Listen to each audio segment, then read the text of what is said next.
Denim is in demand at Plato's Closet in West Ashley and North Charleston. Get cash on the spot for everything denim. Bring in your trendy and classic styles of gently used name brand denim. Get paid for your denim shorts, skirts, jackets, jeans, and more. We're looking for denim that is blue, black, or a bold color, and jeans in styles like mom jeans, bootcut, baggy, flared, and ripped. We want everything denim. Sell your denim for cash at Plato's Closet today. Plato's Closet, located in West Ashley on Sam Rittenberg Boulevard and North Charleston on Rivers Avenue. This is a podcast from Minute Media.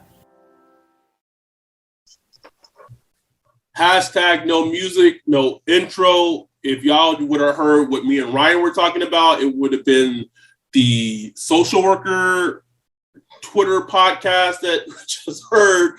But instead, we get to talk about the New Orleans Saints. We get to talk about coaching changes on the staff. We get to talk about the offensive coordinator search, defensive coordinator search. But before we even get into that, before we even get to all this stuff with the Saints coaching staff, I want you, Ryan, the person, to talk to me about Sam Mills and the significance of him being inducted into the Pro Football Hall of Fame. For someone like me, I became a Saints fan in the 8th grade. I don't even know what, 7th, 8th grade, I don't even know what year that was. So right smack dab in the middle of Aaron Brooks, Deuce, Joe Horn, Dante Stallworth days of being a fan. But before then, I couldn't stand football, which is weird. Now I'm fucking doing a football podcast. You're an old head. So talk about you growing up, watching Sam Mills play football, the linebacker position, the dome patrol. So maybe for someone like me and fans who became a fan of the Saints later in life, of what the significance of him being in the Hall of Fame means and his tenure with the Saints as a player. Oh man, it's just huge because he honestly should have been in the Hall of Fame. He was one of the best middle linebackers you could think of, bro. Like he was just so good, man. Like, you know, he was Vilma before Vilma. He just was always in the backfield, was good in coverage, was a monster versus the run. He was like intense. Just, you know, his eyes could read everything.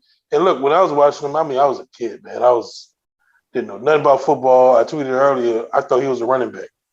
Like, I just didn't know. I was, 8, 9 years old, just watching him.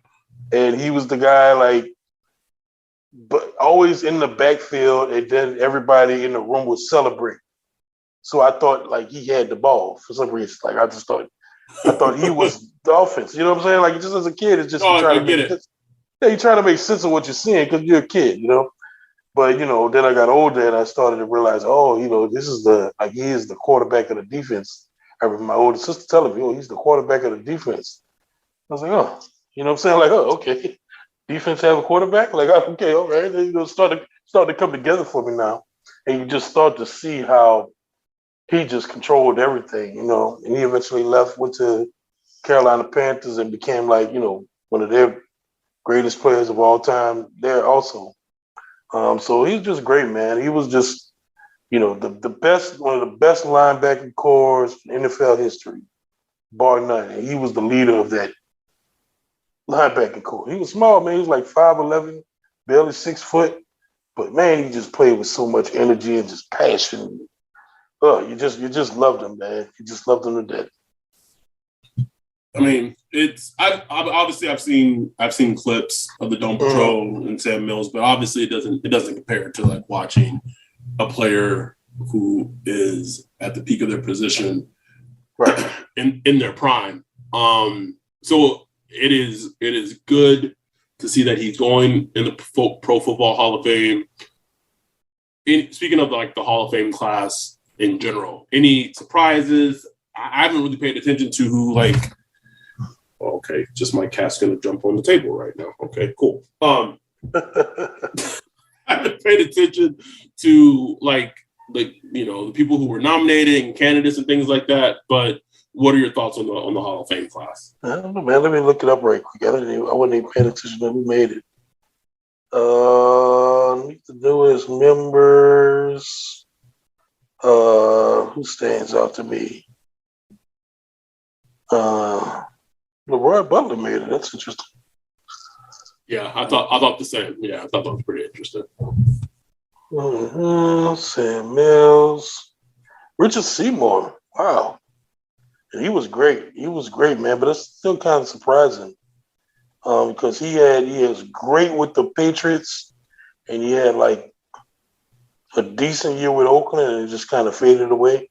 Right. But he was great with the Patriots, though. I mean, who else they got? Dick Vermeil, that's deserving. Don't know him.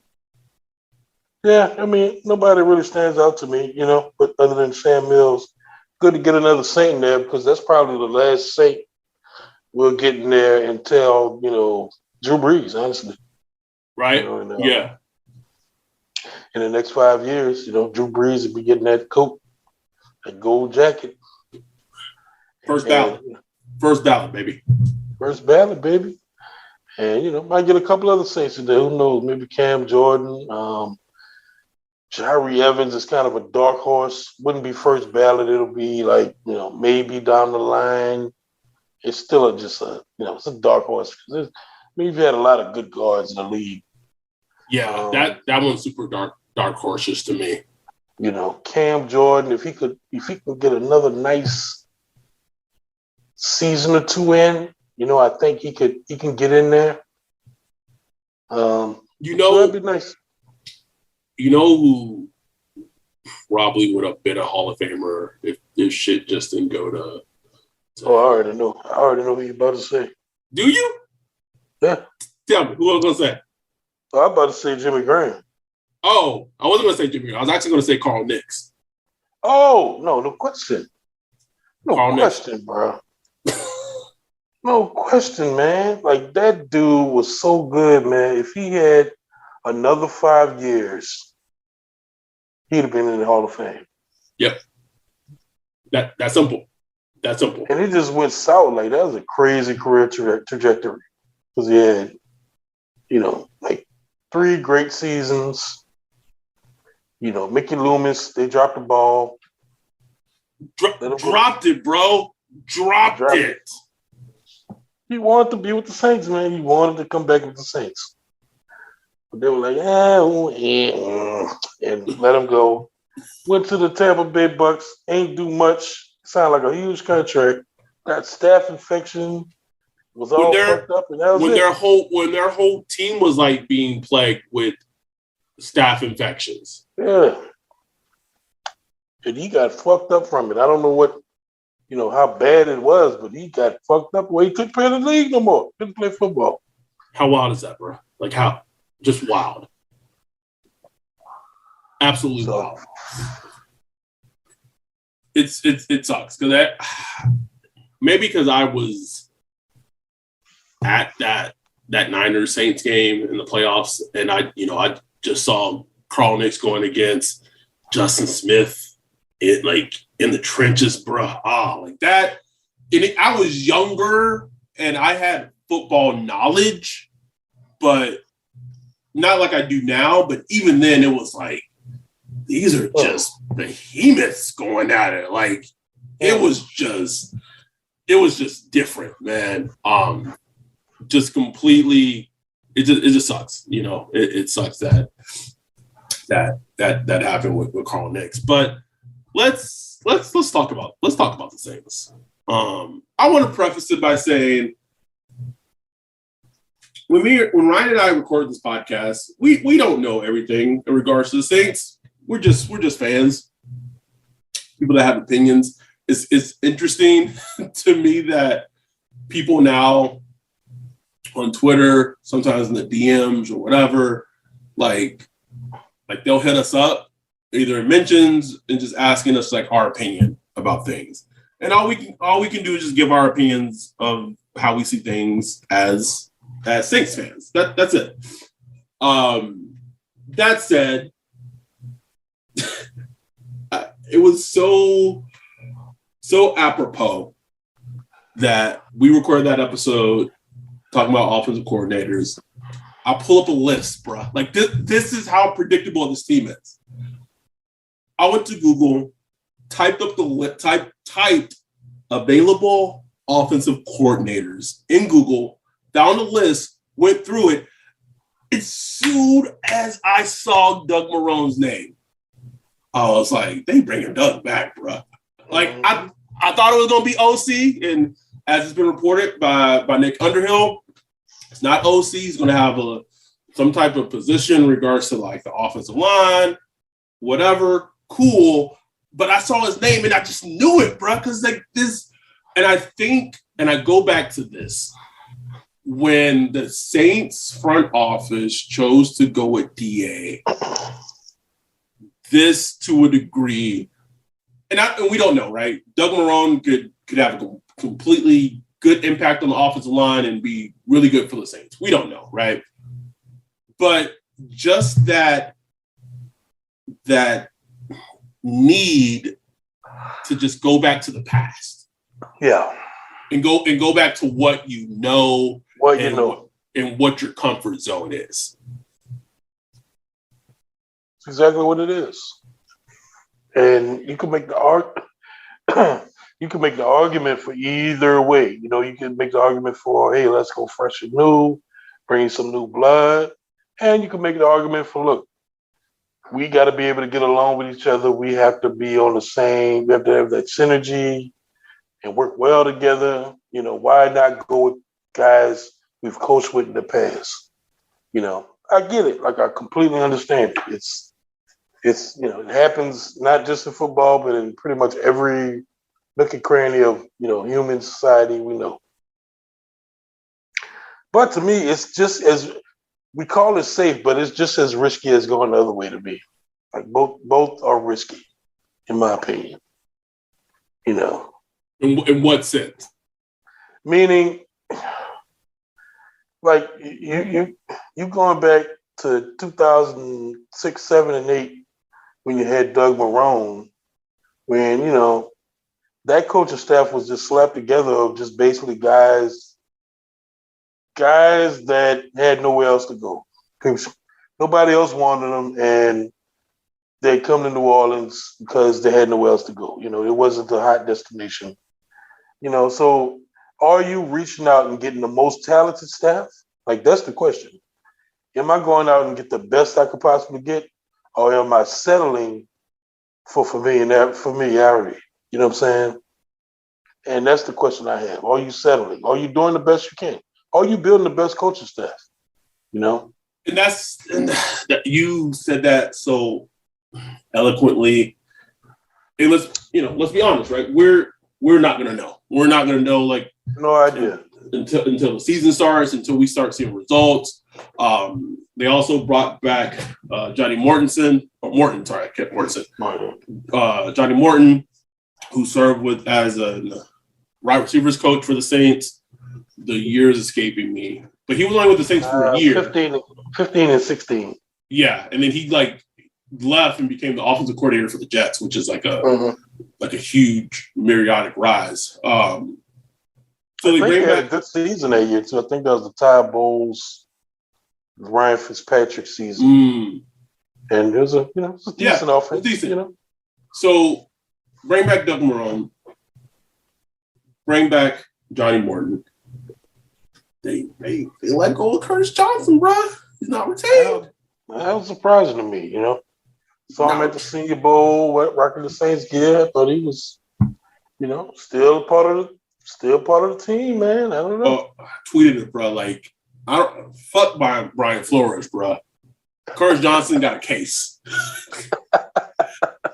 This nigga need to go into a district parish court of New Orleans, have his fucking evidence. All this nigga need to do is just say, Your Honor, can you please read off the names of these wide receivers from last year's depth chart? Callaway, Marquez, Harris, Deontay. Just go through the list, bro. Crazy. And just ask, what more could I have done? And then I got someone on Twitter, like last night and then this morning, get in my mentions and say that Curtis Johnson wasn't a good wide receiver coach. The only wide receiver that he helped develop was Marcus Colston. Huh? And he got 2 tweets in my mentions. He was fucking gone. Gone, bro. Like Marcus Colston, Devery Henderson, Robert Meacham, Lance Moore. Like, what the fuck are we talking about? And this is not to say whoever they're bringing in to coach wide receivers is not going to be good or what have you. But, like, Curtis Johnson has had stripes and earned, like, marks in this league. Yeah, absolutely. There's no question. And, who knows what happened. Maybe he felt like it was time for him to move up to like an offensive coordinator or something. And, it was getting stale because he wasn't, like last year, he wasn't the wide receiver coach anymore. He was like offensive assistant, like senior offensive assistant, some shit. You know what I'm saying? Like just those positions they make, and who knows what they do. So, maybe he got to a point where it's like, look, I don't want to be stuck in this wide receiver realm forever. Maybe I want to go out and try to be an OC somewhere. He hadn't been getting any head coaching hires, even though he coached Tulane for a couple of years. So we don't know. We don't know what's going on. It just seems to me like DA is getting his guys in place. Guys he knows, guys he's developed a relationship with. The NFL is who you know. It's not like we like to talk all the X's and O's and scheme and this and that. It ain't about none of that, bro. It's about, do I like this guy? Like, because you got to understand, these guys are together, 15, 16, 17 hours a day. You got to be able to get along. And a lot of it just comes down to that. Even though we may not like it, we just want, let's put the most talent together and figure it out. A lot of times it's just like, man, do I like working with this guy? Maybe they didn't like working with Curtis Johnson. I'm not saying that. I don't know. I haven't heard anything. I'm just throwing it out there. Maybe he liked Doug Marrone. They came up together as young coaching assistants. So, maybe they just, got along better and they could work with each other. So, and, I get it from DA's perspective because he's going to be the head coach. So he has to put together a staff that he could trust. You don't want to be in a situation where you're like Urban Meyer where fucking coaches leaking information every week, shit like that. You know what I'm saying? Gotta get dudes trust in there, bro. They couldn't stand Urban, bro. They couldn't stand him. So you gotta get your guys. Him every chance they could. Gotta get your guys, bro. So, it's gonna be interesting how it plays out because that's just another part of the game. That's not even the football. That's the internal politics of a multi-billion-dollar corporation. You know what I'm saying? So it's good you say that, right? Because you said getting in your guys. So three things that have been super interesting as DA is putting his staff together. First thing being, we all assumed that the defensive coordinator was either going to be Chris Rashad or Ryan Nielsen. One of them would get promoted. They're the DC. But the Saints brought in it's peasant, right? Like you're a peasant. Yeah. Is it pleasant or peasant? It's pleasant. You should get that right. Yes, it is pleasant. Okay. Yeah. Brought in Anthony Pleasant to interview for the position of defensive coordinator. He is currently the secondary coach of the Lions. He also interviewed for the defensive coordinator job for the Vikings, but it went to someone else. Which that was like a first surprise to me. I I don't know if you saw it, right? Because someone on Twitter had posted a video of him like lighting up someone into. Sorry, it's not Anthony. It's Aubrey Pleasant. I apologize. I said Anthony. Aubrey Pleasant. Lighting up his secondary with the Lions. I don't know if I would imagine it was this last season that just happened, right? Yeah, it was that one. It was one player. He was do your job. Just lighting into him, right? And someone put that on Twitter and said, like, Aubrey Pleasant's gonna be, this would be what the Saints need. Saints defense need. And CD Deuce quote tweeted that. It was like, don't need that shit. I'm a grown man. I'm not a kid. And it's funny because before CJ retweeted that, I had quote tweeted that video and said him and CD gonna scrap. Yep, and then someone quote tweeted that and said, and Lattimore too. And then CD tweeted what he tweeted and deleted it. But I was just like, did man, he delete it? I didn't know he deleted it. Yeah, he deleted it. He tweeted it, then deleted it like a minute later. But screenshots, we gonna get it. Oh, I don't know. I think I saw it when it happened, like live. I didn't even see a screenshot. Like I saw it like when he tweeted it. He deleted it because somebody told me, like, man, go look at CD Twitter. And I'm like, I ain't seen that. He deleted it. But I got the screenshot in my phone. So he was like, man, we don't need that shit. And I get what he's saying because this is a veteran defense that's been good. They don't need rah-rah, punching your chest. That's more like punishment for them. Like, why are you punishing them? They literally carried the Saints to a 9-8 season this past season. Like, what? like I wish a nigga would get my face and try to scream at me with everything we done. Right.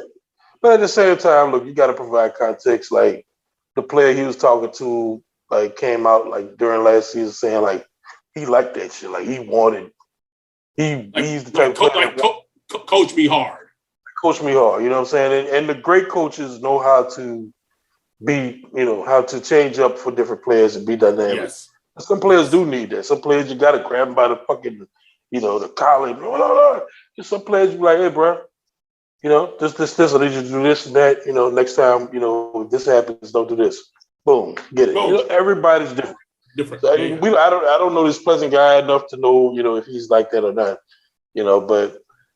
But these are just names at this point, bro. Like they are, I think there's another defensive coordinator. No, it's offensive coordinator. Yeah, the other two are strictly offensive. We're gonna get to those. Yeah, so we don't know. I'm just personally kind of surprised that Chris Richard or Ryan Nielsen hadn't been brought up yet. And right? They could be still in the mix. We'll know. We'll see. I'm just kind of surprised, Yeah, it is for sure surprising especially with Chris, because Chris had like DC experience. DC, oh yeah, and he got interviewed at least one interview this coaching cycle for DC. Right. Let's switch to the offense because this is the thing that I think really the team hinges on is who they hire as offensive coordinator. Like that's the biggest thing, bro. It sounds like hyperbole, bro, but I really think it's like the biggest thing that hinges on this team. So the first name that came out today, reported by Tom Pelissero, who's actually blocking on me by Twitter because he's the biggest water carrier for the NFL. But Tom Pelissero reported that the Saints will interview Cowboys wide receiver coach Robert Prince for their offensive coordinator position tomorrow, which is Friday. Tell me why, when both Joey and I were trying to figure out, first of all, who the fuck Robert Prince was, this nigga was just announced as the wide receiver coach for the Cowboys yesterday, bruh. He literally just got the job 1 to 2 days ago. What was he doing before that? I believe, let me check my text messages. I believe he was the wide receiver coach for the Houston Texans. And I believe that the Texans, after one season, chose not to retain his services. So he gets so in 2021, he was a wide receiver coach for the Texans, right? I don't even remember who was on the Texans roster in 2021. Like it was like what? It was Brandon Cooks. No, because they got Brandon Cooks this season. Oh, he was acting head coach. Yeah. For the Lions at some point. 2020. Yes. Yes. Oh, I hate to say it, but I wonder if this is a Rooney. It's interesting you say that because obviously Robert Pierce is black, and then Underhill reports that the Saints were interviewing Colts running backs coach Scotty Montgomery for the opening offensive coordinator, also black. But Chris Richard is black. So if they were in theory gonna, I'm thinking of defense. Sorry, yeah, my bad. So yeah, it's interesting. It's interesting. Are they doing this because there's actual legitimate interest in these guys? But when me and Joey found out that Robert Prince was literally just became the Cowboys head coach a day or 2 days ago, bruh, I was fucking howling. But the fact that the media putting out there like Cowboys, he hasn't coached a while. He hasn't even met a Cowboys wide receiver yet. He hasn't even met him yet. Man. So it's interesting you say potentially they're just doing this to comply with the Rooney rules. Then my second question would just be, because do you have to comply with the Rooney rules for coordinators too, or is it just for head coach? No, it's coordinators too. I think they expanded. Okay. I don't know if it's 2 or 1. I don't know. I know for head coaches 2. Yeah. So then the question goes: is there legitimate interest in these two, candidates, or do they have someone else in mind that they just want to make the offensive coordinator and they're just doing this for checks and balances? Which shout out to Jim Trotter for just bringing up the sham that this is the fucking. Oof. I want to segue to that real quick. We'll finish it after we finish talking about this. One of our biggest questions we've asked on this podcast numerous times is like, what is the vision? Right? What the vision is. So right now, I would say the vision that the Saints have sent, hiring DA and things like that, is kind of betting on safety and consistency.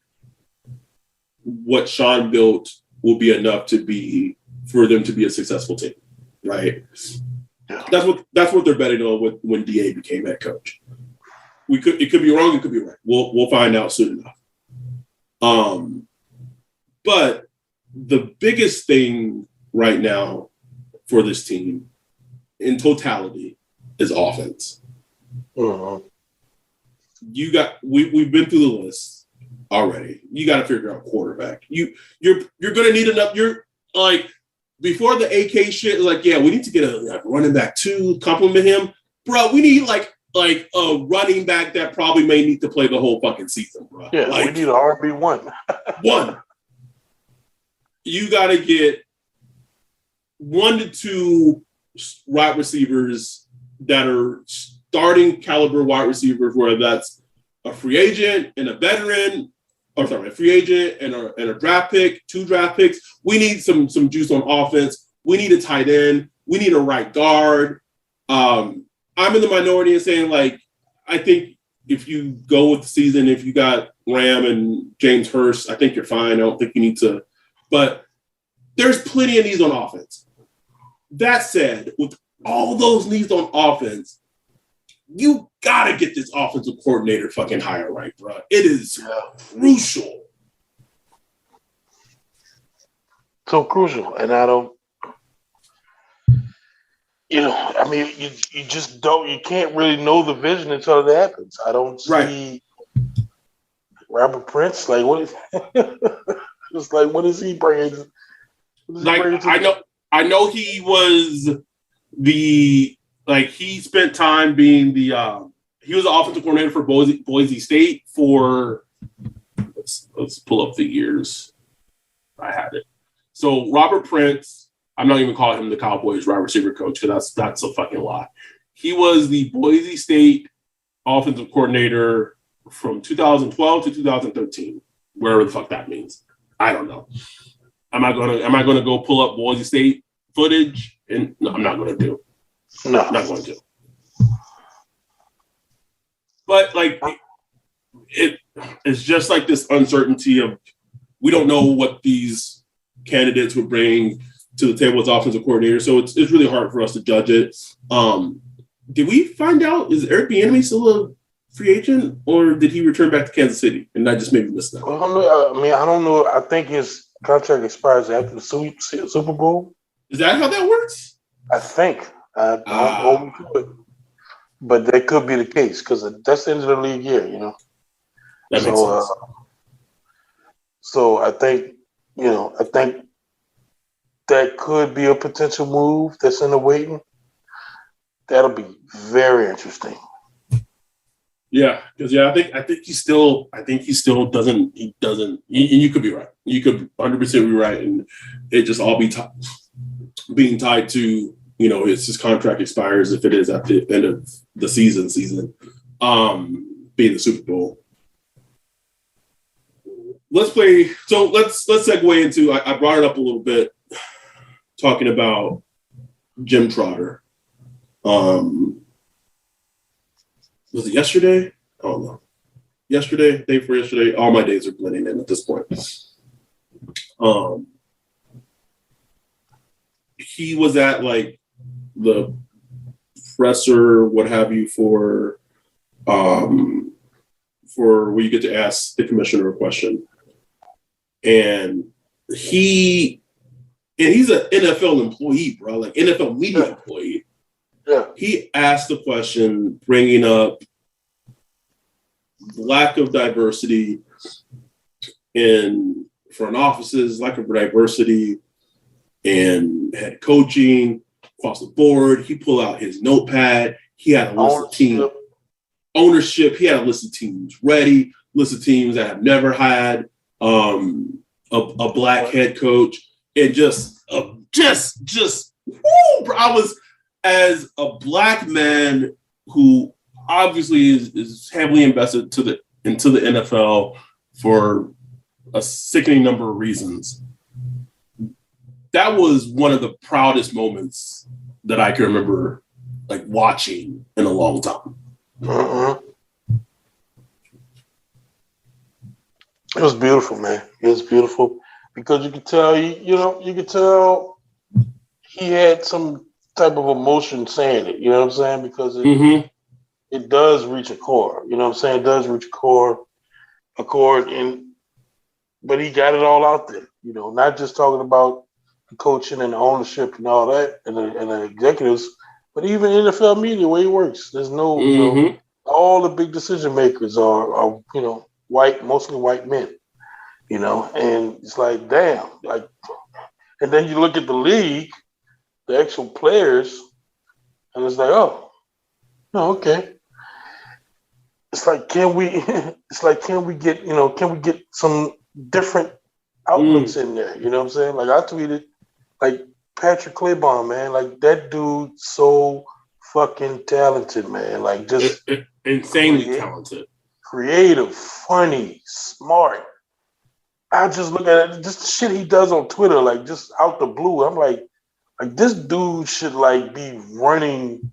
I'm not gonna say running the NFL Network, but like have like a big hand in the production of like ideas that they could do. And you're like of all these companies, these who call woke, all these companies want to be all woke now and this and that. Like get motherfuckers in there that can actually like do this shit and not just have these gestures, fake empty gestures that don't mean anything. Like get somebody in there that can go and out and like actually give you a good product. Like we're not asking for a motherfucking handout or motherfucking like just a position.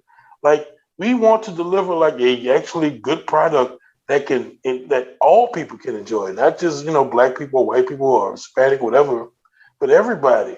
And you missing out on the experiences and the outlook that we bring, man. Because, man, you can't deny it, man. Black folk, man, we got some funny motherfuckers, man. We got some funny, entertaining, smart. We do, man. We do. Smart, like just empathetic people out there that could really bring something to the table. But, you know, closed minds, man. It's just got so many closed minds. And, you know, so I was just happy to see Jim just put that out there. And I thought Roger Goodell's response, I thought it was perfect because he looked like a fucking buffoon. I mean, buffoon, bruh. Corporate Terminator talk, like he said a bunch of words that meant absolutely nothing, bruh. Nothing. Nothing. This man getting paid $60 million a year, $70 million a year, and he can't answer something that's on everybody's mind. Like, motherfucker, Brian Flores just brought a lawsuit talking about this shit. Like, you can't even fake it. You can't even fake it. You know, it's just ridiculous. Man, it really is. You brought up the woke capitalism thing. I don't know if you saw it, and I wonder if they still got it up, bro. But the Lions official Twitter account at some point this month had tweeted something, or maybe it got like retweeted in my timeline or something. And I'm just okay. So this is live, right? I am going to. I don't know if you saw it. I am sending you their avatar and their Twitter like background thing at the top. Okay. And just look at it, bruh. And when I saw that, I said, what the fuck are we doing? All right, I'll just get filled up.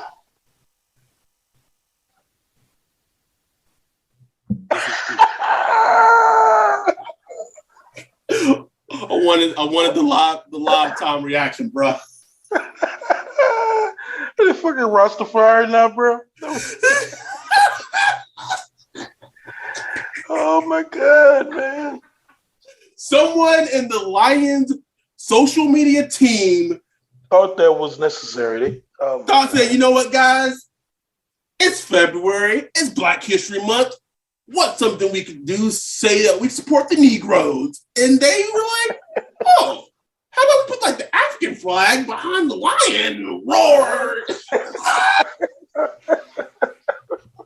And then you know someone within the meeting was like, holy shit, that's real good. Like, eat it up. Like, that's fantastic. Like, why didn't I get it?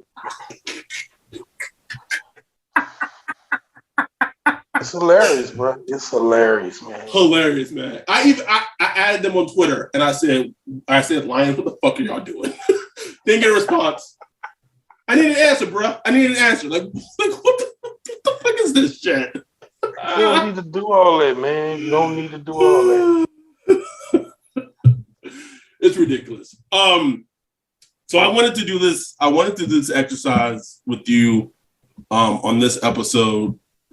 Kind of close out things. This is kind of going to be a little of a longer segment. So I'm putting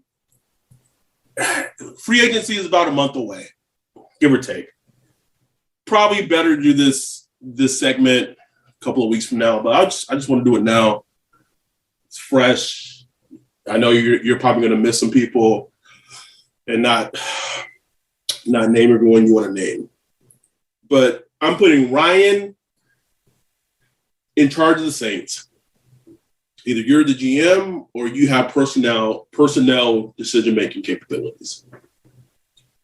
Give me the moves you would make this offseason in free agency. Nothing about the draft, just in free agency alone.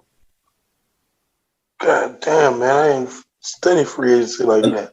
I know. I mean, you know what I've been tooting all this time. You know, Michael Liskey, Kazicki, whatever. Man, if we sign Mike Gesicki, man, you got to get his name right at some fucking point, bro. Oh, I'm going to get it right, man. Mike Gesicki, man. Like, that's what I want. Like, that. If only that happens, not to mention, like, a lot of the moves we need to make is like I want to bring back Michael Williams. I mean, Marcus Williams. Yeah, that I did this exercise with the buddy recently. So that was my number one. Is Marcus to me has to get extended. Yeah. There's no way you can justify not bringing him back with what you're seeing Trey do, bro. Trace Henderson's in the Super Bowl right now, bro. Yeah, man. It's like, what were we doing then? You know? You have to bring Marcus back. I know it might not be easy. I really know that fucking Jamal Adams contract fucked up the curve for teams, bro. Just fucking Seahawks, bro. Just dumb.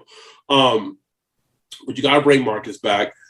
Pay the man, bro. We paid players like fucking Roman Harper on his last end of his. I mean, come on, man. Like, pay Please. the dude 12, 13 million. Figure the cap shit out. He'd probably get $2 million this year in base salary, and the rest would be bonuses. And stretch that shit out. He's a good player. Been a good player for years since a rookie. Pay the man. He's good. He's good. Very good free safety, which is hard to find. Center field free safeties. I will say that with DA becoming the head coach, I do feel more comfortable that Marcus will be retained, because I think DA, as a defensive mind, knows the importance of that position and how important that is to the defense. So that's my number one. My number two was just what you just said. Have your one splurge in free agency, because they ain't gonna have much, but your one splurge in free agency. If you only have one, I would sign Mike Gesicki. Sign him. That's your Nordstrom purchase. That's all you get. My other move would be to sign James Washington. Oh yes, sign him.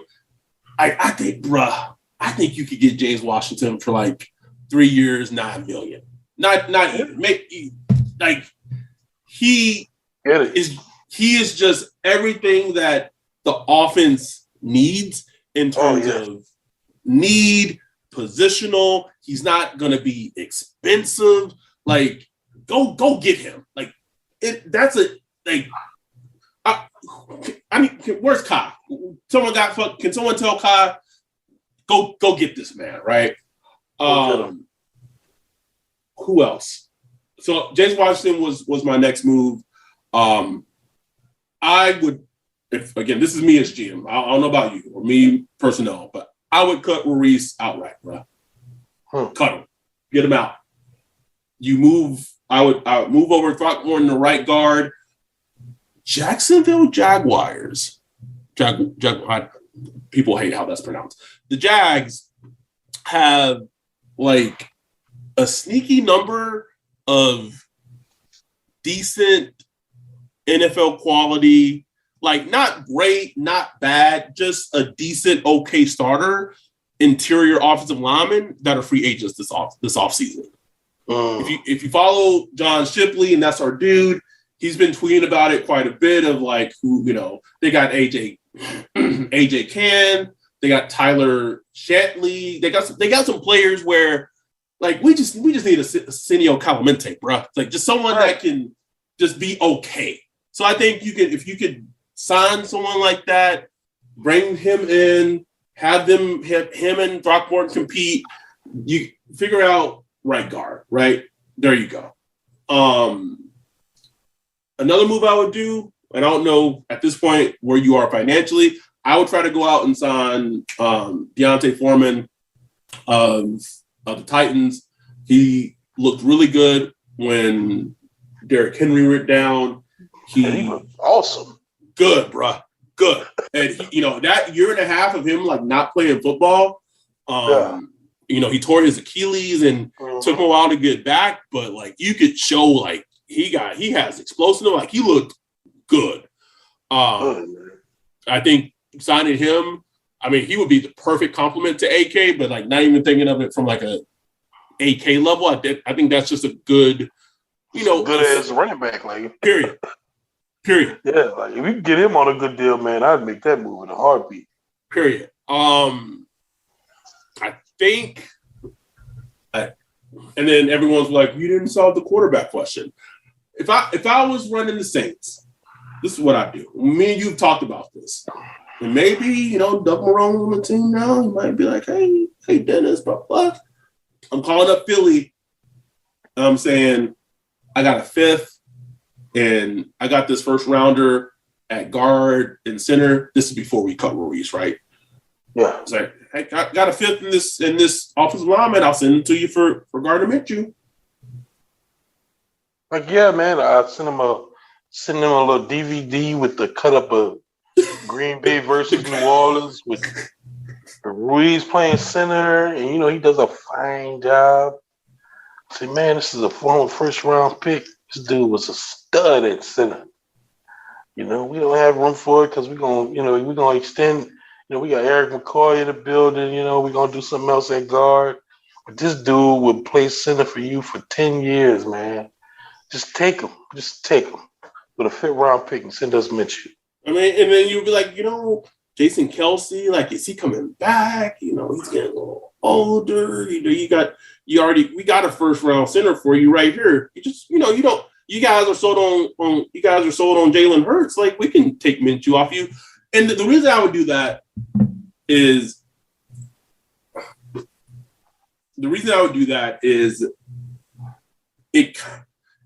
we all know if they brought in Gardner Minshew, he's not the answer. He's not the answer. But he either A is a good placeholder if the Saints decided to go quarterback in the draft. And let's say hypothetically it's Malik Willis. They don't want to rush Malik out there. I think Malik does need to sit. He's not ready to come in from day one. He's sitting himself. Yeah. So, I mean, you got Gardner Minshew, bro. You can play Gardner most of the season. Let Malik get some, sit, run the game, blah, blah, blah. And listen, Minshew is good. He's a good quarterback, man. Like, I know, look. He's better than Jalen Hurts is, bro. I gotta say it. I watched him with the Eagles. The dude pulls the trigger. It's bro. That one game with quarterbacks, yeah. Yeah, that one game he played as a starter with the Eagles, I was like, they sure they would have put Jalen Hurts back in there? Because it's one of my key traits with quarterbacks next to accuracy. Pull the fucking trigger. Just throw that motherfucker, man. Like, don't think about it so much. It's what drove us to death with Teddy. You know what I'm saying? Bro.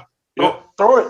You know what I'm saying? And he does that, bro. Like, and you give that man some weapons and a defense. Look, I'm not saying this man is going to lead you to the promised land or nothing like that. But I'm just saying you're going to be, in some fun games and competing, It's funny he got compared a lot to Ryan Fitzpatrick, but it's kind of like what he is. It's kind of like a little young Ryan Fitzpatrick, just like he's going to pull a trigger, he's going to make mistakes, he's going to throw picks, going to do some dumb shit. But he's going to, do ski some fun, good football and make good plays. So I would love, Minshew, especially on a $2.5 million contract. Peanuts, bro. Only kind of gets the cap. You can figure that shit out next year. Ain't no ego coming in or nothing like that. You don't have to massage his ego. He's not this big. No, he's a guy coming in and start trying to be in the NFL. So that would be an awesome move to me, regardless of what they do at quarterback, whether they draft somebody or, might be one of them years where they just got to bide their time and see what happens next year and, keep rolling. Here's a question for you. Right. Would you rather they trade for Minshew? And just, have him be the placeholder starter, or would you rather them bring Jameis back at whatever that may cost? It always comes back to Jameis, doesn't it? Always, bro. Every single time. Here's the thing. If it was me approaching the offseason, I gotta start with Jameis just as a conversation. Like, Jameis, where are you at? Like, what do you want to do? You know what I'm saying? If it's like, hey, man, look, I just want to be back with the Saints. I feel like we got something there. I want to work with you guys. And, I'm not worrying about a contract. Let's just, put something together that, incentive laden or whatever. if he's coming at it like that, I'm like, okay, cool. Oh, you know yeah, what I'm saying? Like, sure. we can roll. Yeah. Now, if he's like, man, they got teams out here looking for quarterbacks, man, I need like 15, 20 million, Bye, bitch. No. Moving on. No, I'm not about to compete for Jameis Winston. Not doing it. Don't play for the Steelers, bro. So we recorded. I think we had recorded prior to the DA press conference. What was? I don't know if you watched the whole thing. I did. What were your takeaways from the press conference? Major thing for me is that he did say that quarterback is like the major decision of his job. Like that's the decision he has to make. So that tells me, that tells everything because he could just be bullshitting. Right. But it just tells me that he knows like this like this ain't nothing to play around with. And he should know that. He coached the Raiders, he had Matt Flynn, Carson Palmer, he had, all kind of guys rolling through there. He knows how important the quarterback position is just from last year, just coaching his own defense. You know what I'm saying? Like so his defense played as well as it could play in today's modern NFL standards. And it only, it got them to 9 wins. If there's not an additional game, maybe 9-7 gets them into the playoffs. I don't know. Yeah. But one thing he said about the quarterback that's important is that he wants a winner. Yeah. And this could 100% just be me looking too much into things and completely could be wrong. But when he said that, I was like, does that mean Jimmy G? Because what is the one thing if they're Jimmy G defenders that they will fucking cape about to he's the face of QB wins. Hashtag QB wins, baby. Oh, he did, Jimmy. Like you really had. Who was it? It was Sean Fanasis. I don't fucking pronounce his last name. In the playoffs, I think after they had beaten the Packers, he tweeted like basically, however you want to cut it, 4-1 or whatever Jimmy G's records in the playoffs have been. 4-1 or 5-1 in the playoffs is hard to ignore. And I'm like, did you just watch this game against the Packers? Right. Like they won in spite. It was like the Taysom game that he played against the Bucs, bro. They won in spite of him, not because of him. And here's the thing with Jimmy Garoppolo is he's playing for a head coach that is known for maximizing his quarterback's talent. Talk about it, bro. So RG3 is Jimmy Garoppolo going to be better than Jimmy Garoppolo under Dennis Allen going to be better than he is under Kyle Shanahan? With no Debo, no George Kittle, none of the zone scheme, none of that shit, stretch action, none of that. And Jimmy Garoppolo is going to be better. Okay, bruh. Matt Ryan got an MVP trophy and was a 28-3 from a Super Bowl win with Kyle Shanahan. You know what I'm saying? Like the dude gets the most out of his quarterbacks. He does. So that's what I'll be looking at. It's like, am I going to get the most out of fucking Jimmy Garoppolo? Not only that, like two things. One, you got to trade something to get Jimmy G. Exactly. Which it sounds like the Niners, it was an article or someone tweeted like the 49ers shouldn't take less than a first rounder for Jimmy G. In what fucking economy? What? When everybody knows you're going to trade him? No. He'll probably go for as high as a second. I'll say as low as a third. I think it's either he's going to go for a second, he's going to go for a third. Right. And even a second is a stretch because he went for a second to get coming traded. off Yes. from New England. Yes. After he went like 4-0. I think he went 4-0 or 3-0. Yeah, 4-0, or I think he the Deflategate. It was like 4-1, like something like that. Yeah, but yeah, it was good, and his stock was as high as it ever. As high as it could be, and they got. Did they give up a second for him, or did they give up 2 seconds? I think it was 1 second. I think it was 1 1 second. Yeah. 2, whatever. But yeah, you're right. Yeah, that was his stock is at its highest. Bruh, if fucking John Lynch is trying to ask teams for another second for fucking Jimmy Garoppolo, I would hang up the fucking phone. Hang up the phone. And I am not a fan of bringing him in at all, regardless of what draft pick it costs, bro. I just if I start free agency in March and Adam Schefter is fucking on my phone and I get an alert that says that the Saints are trading for Jimmy Garoppolo, bro, people ain't gonna want to listen to that Mercy podcast, bro. Because I will pull a Stephen A. because it would tell me everything I would need to know, right? Every answer would be we would have the answer. It's like, okay, we're going to be a milquetoast team that tries to win with fucking defense, and we have a below average starting quarterback to do this for us. See, me personally, even though I'm not a big fan of Jimmy Garoppolo, I wouldn't hate it depending on what they want to do. If they bring him in and it's literally just this last 1 year contract and he's just a gap, I'm fine with a Jimmy Garoppolo stopgap. Not crazy about it, but that just tells you how they're looking at the season. I guess that's the thing that is frustrating, right?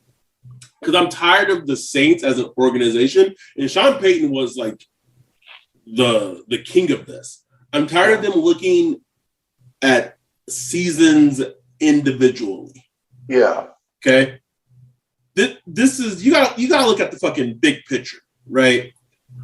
So we can go back to some of the decisions of why in like Breeze's last years, sometimes why we didn't get weapons, whether it be the draft or free agency, was because Drew couldn't get the ball to certain players. Right? Yeah. So, but like to me, that's such a short-sighted line of thinking. It's like it is. I'm not saying this is what happened in the T. Higgins situation with Maurice, right? But I would venture to guess that some of Sean's thinking pertaining to T. Higgins in that point in Drew's career was, I could draft this player, but on film, he wins plays down the field in 50-50 balls. And Drew can't give him the ball. So for these next 1 to 2 years, I'm not going to be able to get the most out of this player. So therefore, it really wouldn't make sense for us to draft him. That is a completely short-sighted line of things. Like, it is very frustrating to think that some decisions were made like that in the past, right? So for them to be like, well, for this season, like and I get it, right? But what's the long-term vision? Yeah. Can we do something that shows us what the long-term vision is? Now, if the Saints want to trade, I don't even know what it would cost, man. A third for Jimmy G, a fourth for Jimmy G, and then they would literally, for this plan, as short-sighted as it is to work, they literally would have to go out and flood this fucking man with weapons. Yes. Flood him. Right receiver, tight end. But all I can think about is that, man, sometimes he would have George Kittle and Deebo Samuel wide fucking open, bro, and just miss them. And let's not talk about when you're on the move. Oh, that's the worst quarterback I've ever seen that throws on the move. Worst. Because it's like I'm like, what are you doing? yeah. Yeah, man. It just I have concerns and this is all a tangent just because I heard fucking Dennis Allen says he wants a winner at quarterback. Of course he should want a winner at quarterback. That may not mean it's going to be Jimmy G, but when he said that, I just was like, oh, does that mean I mean, Jimmy G? honestly, I'd rather just. I mean, at that point, if you're thinking about Jimmy G, like just bring fucking Teddy back. Please. Bring Teddy Bridgewater back. You know? Easily. It's cheaper. The team loves him. The guys love him. You know, it'll probably come with the same result. You know, just bring Teddy back. You know? I agree, bro. I agree with you 100%. 100%. Oh, but you know what Teddy is? At least when he was with the Saints, Teddy was a winner, bro. Winner. Man won games, bro. Let's close this out. Let's talk a little bit about the draft. As we get closer to it, it just feels like these quarterbacks. I don't know how much Pickett's going to rise, but I just get the sense that Malik is going to rise to the level if he's not going to be in the range of the Saints. Me and you talked about this through text message. Like it seems like 6 at Carolina just is that sweet spot, bro. It just makes so much sense. You know, let's assume Carolina doesn't do something like trade for a quarterback or something like that. 6 at Carolina just makes a lot of sense for Malik to go. But I can't emphasize how big of a draft this is for the Saints. I said on Twitter, bro, this is the biggest draft in the Saints history since 2006. And I truly believe that. Like I'm not putting hyperbole on that. Anything. It is that big. Like they got to get majority of these picks right.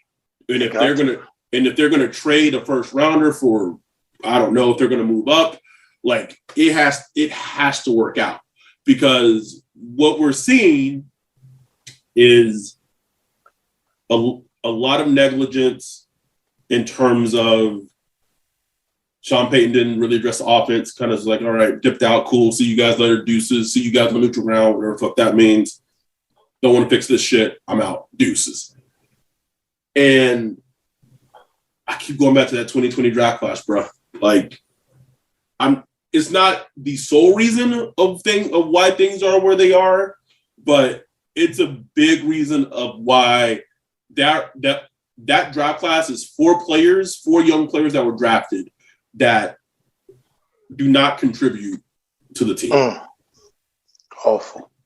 Like we get some glimpses from Finding Nemo here and there, but in that draft class, they took one of the worst starting offensive linemen in football who shouldn't be starting. He should be cut. They took an edge rusher who they refused to let rush the passer, and he only plays special team snaps.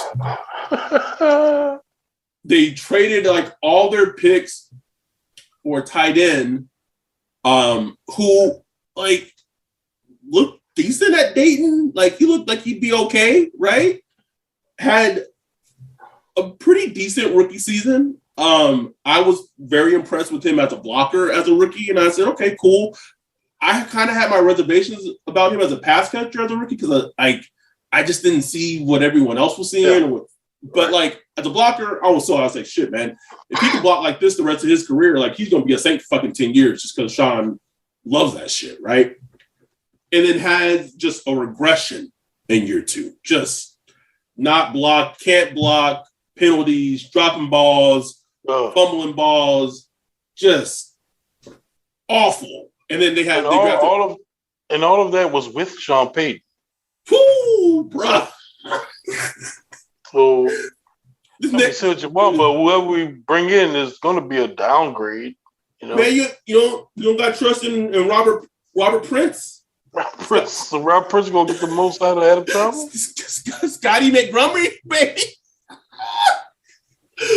And then they to fuck over the Panthers, they trade back in the draft to draft Tommy Stevens, who I'm not even sure pretty sure he's not even on the team Sean Payton, right now. man. That's one thing I'm not gonna miss about Sean Payton. Bro. The pettiness, bro. Emotional, petty bullshit. Like that, just that shit has gotten us into so much shit. Sign fucking CJ Spiller. CJ Spiller. Like CJ Spiller just sending him like DMs or whatever, like, man, I want to play for you. You're a great offensive genius. You could revive my career. And signed him to like a nice big contract, man. Dude ain't even healthy, bro. Just a waste, man. Like it was just a complete waste, like pointless. What was that? There's a meme video that like the swindle. You know what I'm talking about? Yeah. Exactly, bro. Yeah, it'll be nice. And don't get me wrong, right? Sometimes that worked into his advantage as a coach. Exactly. It's a balance. It's a gift and a curse. But it's an ambush. You know what I'm saying? Yeah. But man, So I said all that about the 2020 draft class because every time I think about it, I get fucking pissed. To say that this 2022 draft class, they gotta hit it, bruh. Like they cannot miss on this draft class. I can't emphasize that enough. They can't miss on it. And my thing is just get good players, man. That's it, man. Don't concern yourself too much with height, weight, speed, school, this, that. But if you listen to that, get good players. If you listen to Dennis Allen's press conference, I think Nick, to his credit, knowing him and I, we don't speak. But to his credit, he asked a good question. He asked, was anything going to be changing in terms of like the scouting, like, you know, their metrics, blah, blah, blah. And DA pretty much said, like, largely, like, you know, we're going to, you know, let those things have worked for us in the past. We're going to keep those things in place. Like, we might switch some things up and, I might put some spin on things I look for the most part, like their prototype per position, they're going to keep that in place. Yeah. Right. So don't expect a super speedy bend the edge rusher if they decide to get an edge rusher in the draft somewhere. Like they got to be a Hulk to fucking. But offensively, I don't even know what they want offensively at this point. Because most of the offensive decisions from skill positions were all Sean Payton. Right. You know, Michael Thomas, AK, like Jimmy, Sean Payton, like Jimmy Graham. Yeah, I want that guy. You know, Dennis Allen not going to do that. Mm. So then I think it really falls to like the area scouting, and especially I want people to listen to this. The role, I'm sure DA is going to have an input in personnel and player selection, free agency, draft, who they pick, whatever. But the role that Jeff Ireland has in this team, is monumental.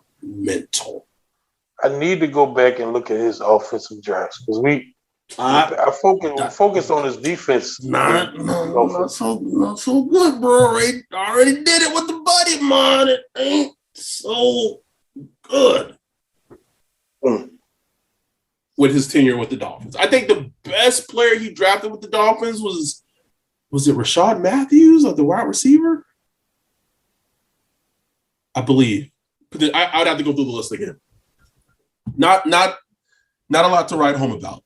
I'll keep it as that.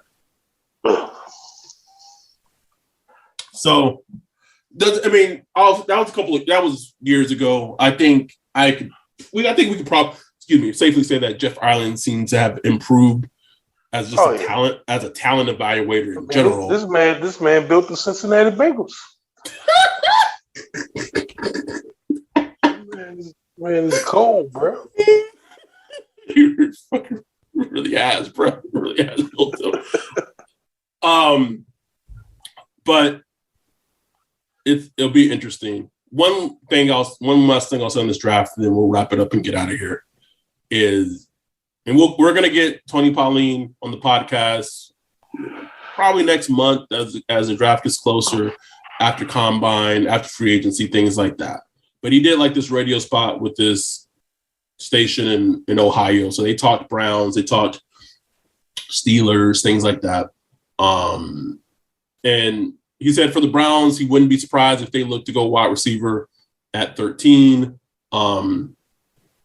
Said that, maybe if they had some concerns about Jameson Williams and his ACL tear, then they could go like a Garrett Wilson route, blah, blah. Maybe they go Chris Olave.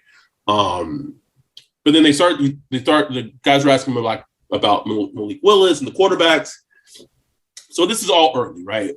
But Tony Pauline said, from what he thinks, keep in mind, Big thinks right now that if he had to pick a team that Malik Willis would go to, he said it would be the Steelers. And he would think that Malik would actually fall to the Steelers in like the mid-first round. So I think because the Steelers made the playoffs, their picks in the 20s.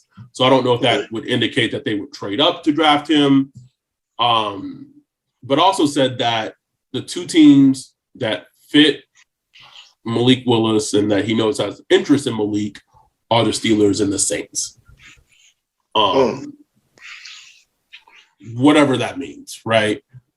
Sometimes, so Tony Pauline in the past has had a wealth of knowledge about the Saints in the draft and has been extremely right sometimes hasn't worked out just because people just, you just never know what the draft in regards to people picking people.